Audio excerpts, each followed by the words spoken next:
C'è una domanda che da un po' di tempo continua a tormentarmi. Perché quando pensiamo ai bei capelli immaginiamo quasi sempre la stessa immagine? Lunghi, lucidi, setosi e perfettamente lisci, senza crespo, senza volume, senza ribellione. Perché? Chi ha deciso che quella fosse l'unica bellezza e soprattutto chi ci ha convinte che tutto il resto fosse un problema? Perché milioni di bambine crescono imparando che il crespo è brutto, che i capelli mossi sono disordinati, che i ricci sono ingestibili, che il volume è trascuratezza, che per essere eleganti, professionali e femminili bisogna essere lisce. E così inizia una guerra contro qualcosa che cresce naturalmente dalla nostra testa. Spazzole, phon, piastre, cheratina, trattamenti liscianti, ore davanti allo specchio, anni passati a rincorrere un ideale che forse non ci appartiene nemmeno.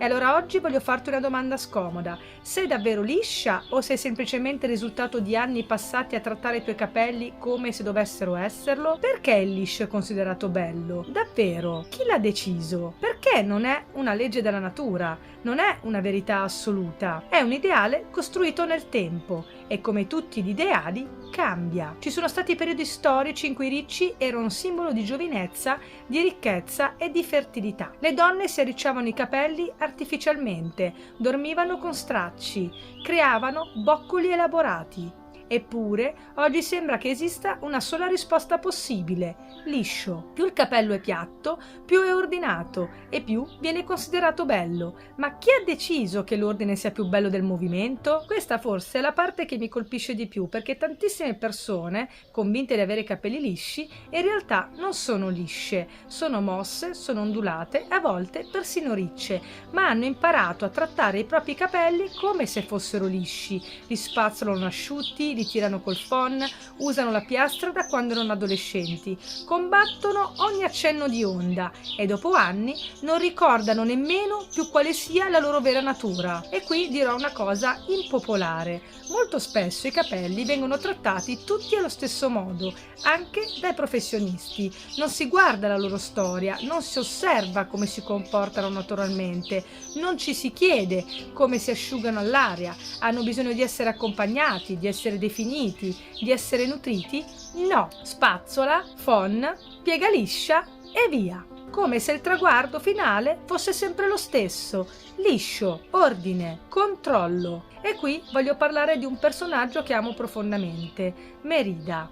Libera, coraggiosa, indipendente, con una chioma enorme, riccia, rossa, selvaggia, diversa da tutte le altre principesse Disney. Eppure guardate come viene raccontata: è quella difficile, quella ribelle, quella strana. Persino i suoi pretendenti vengono rappresentati come caricature, come se tutto il suo mondo dovesse ricordarti una cosa: lei è diversa e la diversità va tollerata, non desiderata. Perché quasi tutte le altre principesse Disney sono belle e hanno capelli ordinati, pettinabili, morbidi, facili. Merida no. Merida occupa spazio e forse è proprio questo che disturba. E poi ci sono i capelli afro, che io trovo meravigliosi, forse una delle espressioni più straordinarie della diversità dei capelli umani: voluminosi, morbidi, scultorei, capaci di sfidare la gravità.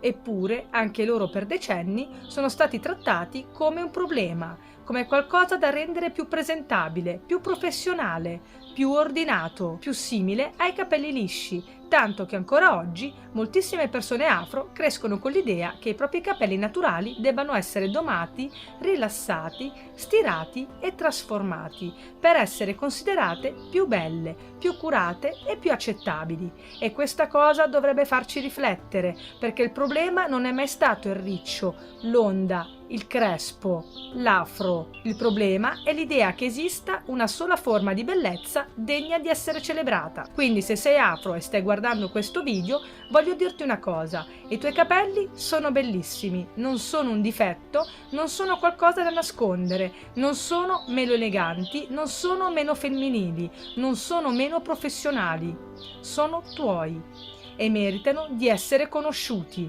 curati, valorizzati, non combattuti.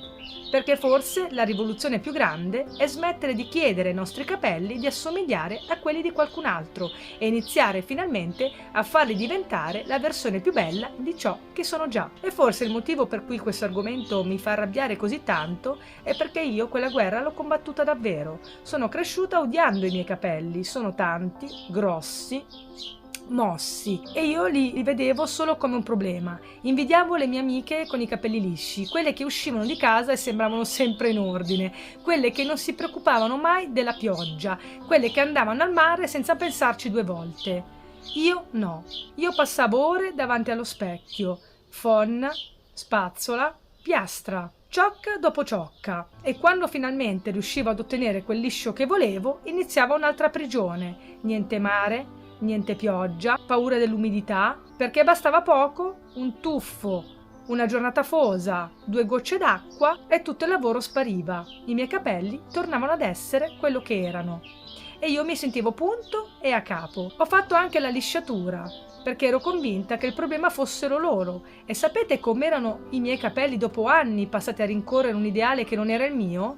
Secchi, non crescevano, sfibrati, bruciati. Ero diventata schiava della piastra. Poi a un certo punto mi sono stancata e mi sono chiesta: ma se il problema non fossero i miei capelli? Ho smesso di trattarli come lisci, ho smesso di cercare di trasformarli, ho iniziato a lavorare con loro invece che contro di loro. E sapete cosa è successo? Sono migliorati, sono cresciuti, sono diventati forti, sani e belli, perché non stavo più cercando di farli diventare qualcos'altro. E sapete qual è la cosa più bella di tutte? Che in questi anni ho aiutato tantissime donne a riconoscere la vera natura dei propri capelli, donne convinte di avere capelli ingestibili, donne convinte di avere capelli brutti, donne convinte di essere lisce, donne che passavano ore con fonna e piastra, donne che vivevano in funzione dell'umidità. E sapete cosa è successo quando hanno smesso di trattare i propri capelli come qualcosa che non erano?